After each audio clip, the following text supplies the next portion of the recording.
오대산이 문수성지로서 이렇게 거듭나게 된 것은 자장 스님이 오대산 얼정사를 창건하신 이후에 여러분들도 누차 들어서 알고 계시겠지만은 조선 초기에 그 세조대왕께서 등창이라고 그럽니다. 등창이 이제 그 심내들 말씀이 그게 문둥병이라네. 문둥병인데 속리산 법주사 삼성암에 가면은 거기에도 세조대왕이 기도를 하러 오셨다는 그런 전설이 있습니다. 그리고 그 외에 다른 사찰들도 많이 가셨던 것 같아요. 근데 이제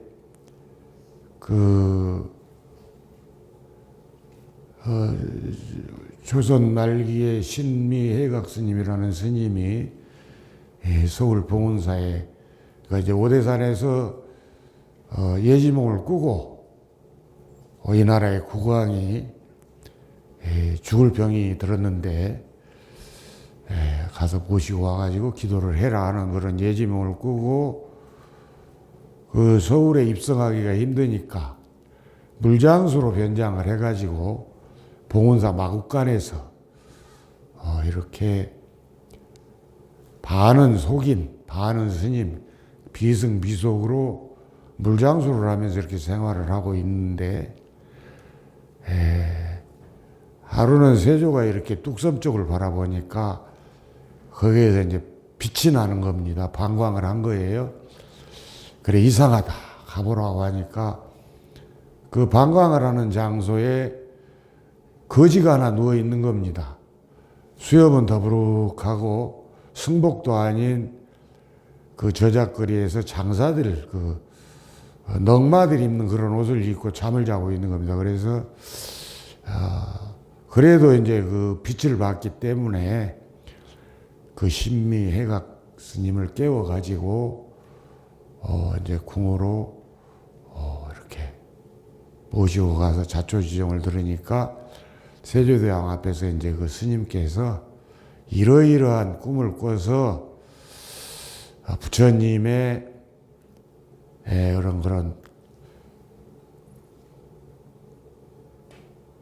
지도대로 가르침대로 이렇게 왔습니다 해서 세조대왕께서 이제 오대산 상원사에 오셔가지고 백일 기도를 하신 겁니다. 백일 기도를 하시는 도중에 그 지도하는 스님께서 일체 중생을 죽이지 마라. 왜냐하면 세조대왕은 그 본인이 왕이 되기 위해서 살생을 많이 했습니다. 그 칠삭동의 한명회를 통해 가지고 김종서부터 해가지고 정적들 다 죽였죠. 그 이제 우리 국민들은 이제 그 야사를 통해서 다 알고 있는 일들이고, 그래서 이제 그 첫째 금기가 일체 중생 죽이지 말고, 두 번째로는 화를 내지 마라. 기도할 때 화내는 것은 절대 금물이기 때문에 화를 내지 마시오 해서 이제 약속을 하고 기도를 하는데 아마 그때가 여름이었나 봅니다. 진물이 나고 몸이 이제 이렇게 괴로우니까 지금 오대산 올라가면은 오대산이란다. 상원사 올라가면은 그 찻집 있죠. 찻집 뒤에 보면은 이렇게 그 돌을 가지런히 쌓아놓은 데가 있어요. 거기를 우리 시민네들은 관대거리라고 그래요. 그게 이제 우리가 만든 게 아니고 그 세조왕께서 기도하신 이후에는 거기를 이제 왕이 관대를 그러니까 관복을 벗었던 곳이다 해가지고 관대거리라고 하는 거예요.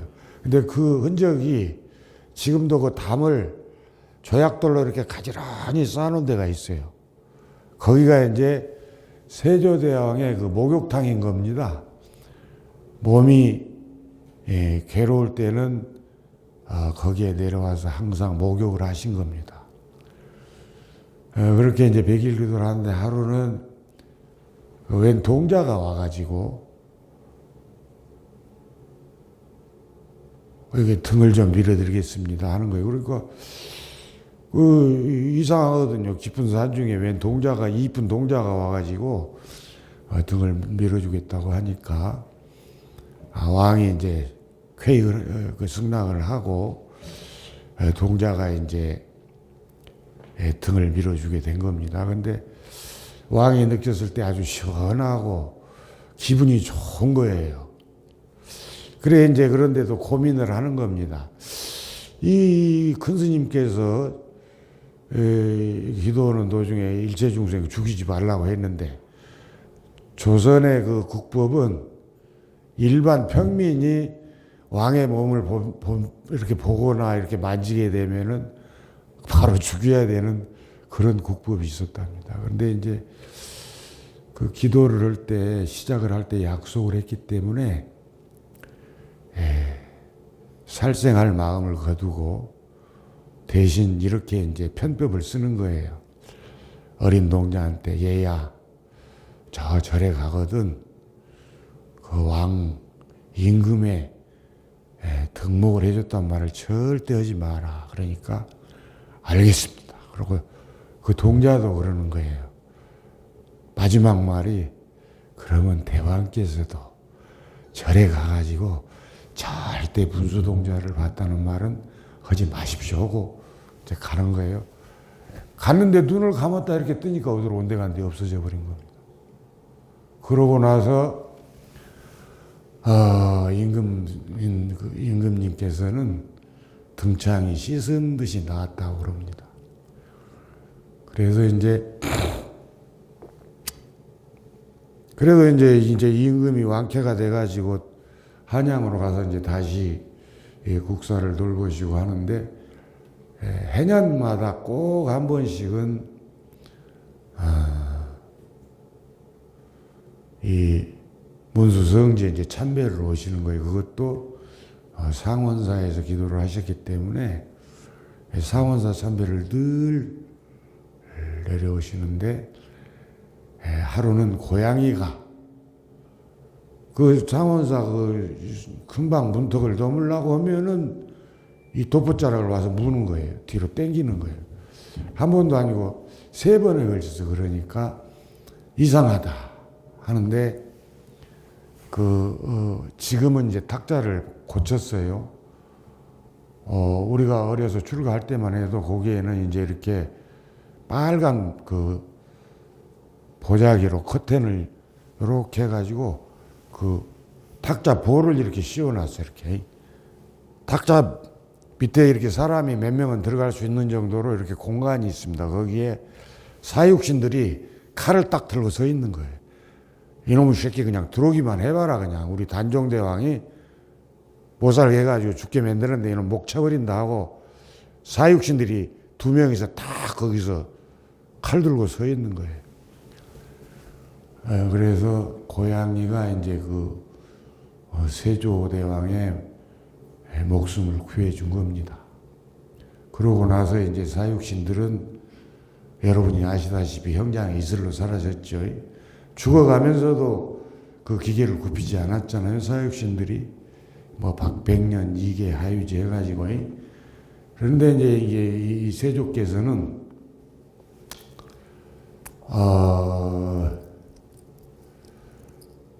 이 문수동자의 그 은혜를 입어서 병이 나았기 때문에 이 문수동자의 그 거룩한 뜻을 기리기 위해서 이 문수동자상을 조성을 해야 되겠는데, 그래서 이제 전국에 있는 조각을 잘하는 사람들 다 모집을 해가지고 조각을 시키는데 당신이 본 동자상이 안 나오는 거예요. 그래서 이제 마음에 안 드는 그 동자상은 다 파부를 하고, 한 해가 저물어가는 그런 늦가을쯤에 웬 거지처럼 생긴 그 처사님이, 수염이 더부룩한 처사님이 해가 뉘엿뉘엿 넘어가는데 이제 객승처럼 온 겁니다. 그래서 그러면서 이제 그분이 오셔가지고 자기가 그 동자상을 조성을 하겠노라고 해가지고 그분이 조성한 상이 지금 상원사에 모셔져 있는 문수 동자상인데요. 그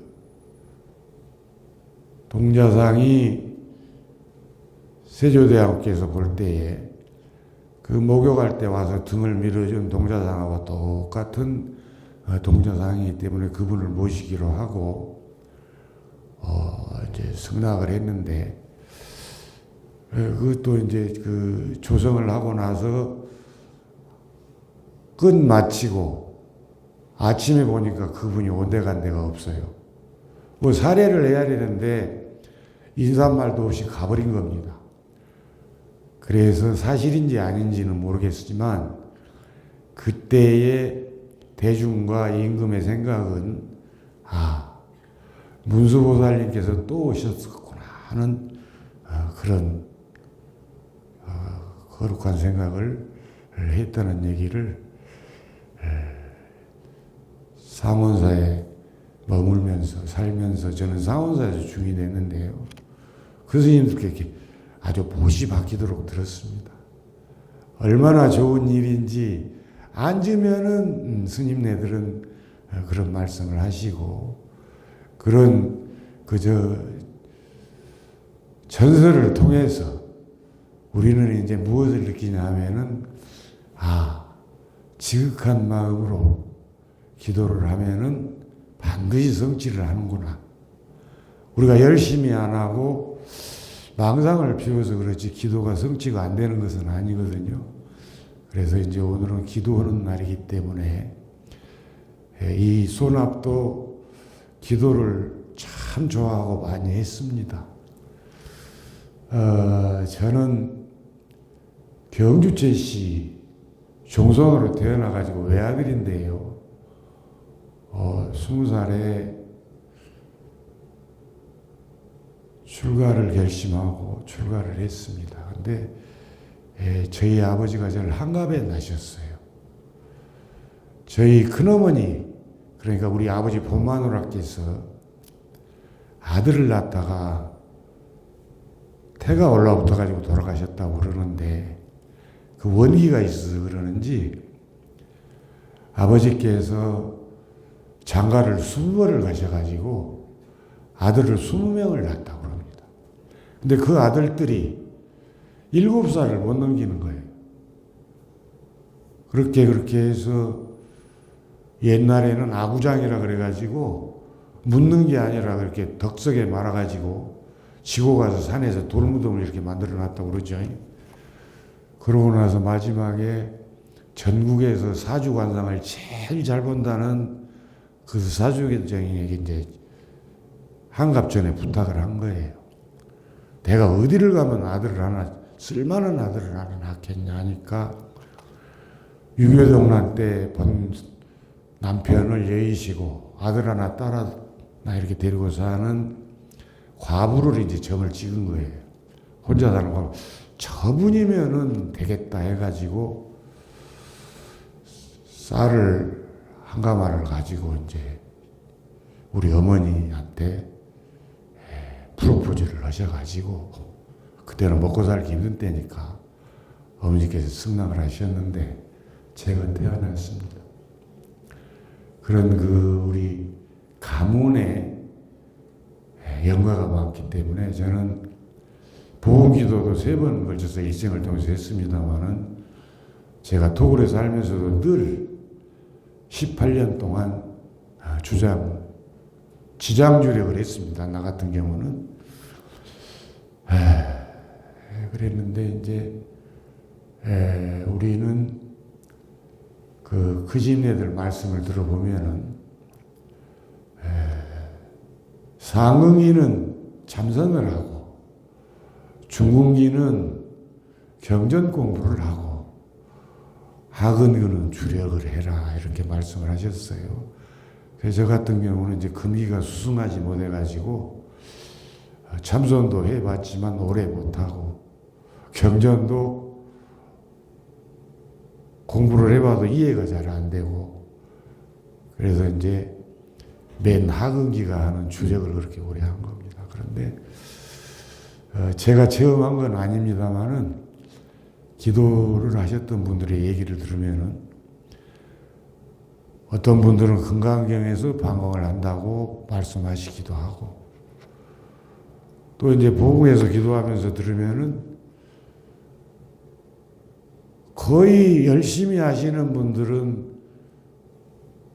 목표 세우는 한 가지 정도는 꼭 성취를 했다고 이렇게 말씀들을 하십니다. 설 예로 이제 지금 현재 대한항공 쌍용그룹, 동부그룹, 소납이 알기로는 그런 몇 대 그룹이 5대 산월정사 신도로 알고 있습니다. 그분들도 다 기도해서 성취를 해가지고 그런 대기업을 이루시고 이제 쌍용의 그분들은 이제 가셨지만 소납이 알기로 지금도 동부그룹하고 그 대한항공에서는 월정사에 계속 기도를 오시는 걸로 그렇게 알고 있어요. 그래서 이제 우리는 기도라는 것이 어떤 것이냐?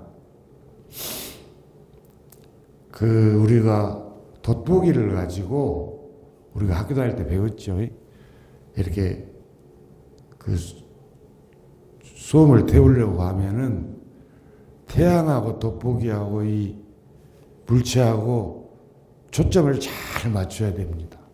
그래야 불이 붙습니다. 그러듯이 우리 불보살님들 보이지 않는 미지의 세계이기 때문에 불보살님들하고 이렇게 잘 맞춰야 돼요. 그러기 위해서는 우리가 지극한 일념으로 이렇게 기도를 해야만이 성취를 한다고 이렇게 생각을 합니다. 그래서 이제 선방에 가면 스님께서 그래요.